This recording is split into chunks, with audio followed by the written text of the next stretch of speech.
আগামী জাতীয় নির্বাচন দেশের প্রতিটি নাগরিকের জন্য অত্যন্ত গুরুত্বপূর্ণ বলে মনে করেন বিএনপির ভারপ্রাপ্ত চেয়ারম্যান তারেক রহমান। তিনি বলেন, দেশে যাতে আর কোনো ফ্যাসিবাদ উগ্রবাদ মাথাচাড়া দিয়ে উঠতে না পারে সেই বিষয়ে নারী সমাজকে বিশেষভাবে সতর্ক থাকতে হবে। আমি বাংলাদেশের মা বোনদের আহ্বান জানাই, আপনারা সচেতন এবং সজাগ থাকুন।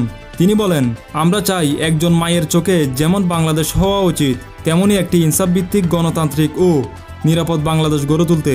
দেশের স্বাধীনতা ও গণতন্ত্র রক্ষার সংগ্রামে যেসব পরিবার তাদের আপনজন হারিয়েছে তাদের আত্মত্যাগের প্রতি অবিচার করা হচ্ছে। এসব পরিবারের একজন পুরুষ সদস্যের মৃত্যুর পর একজন নারী যেভাবে প্রতিদিন সংসার টেনে নিয়ে যাচ্ছে তা এক অনবদ্য সংগ্রাম। নারী ক্ষমতায়নের বিষয়ে তারেক রহমান বলেন, দেশের অর্ধেক জনগোষ্ঠী নারীকে রাষ্ট্র এবং রাজনীতির মূলধারার বাইরে রেখে কখনোই নিরাপদ বাংলাদেশ গঠন করা সম্ভব নয়। নারী শক্তিকে কর্মপরিকল্পনার বাইরে রেখে কোনো রাষ্ট্রই এগিয়ে যেতে পারে না। তাই নারী পুরুষ ভেদাভেদ না করে সবাইকে শিক্ষা ও দক্ষতার মাধ্যমে গড়ে তুলতে হবে।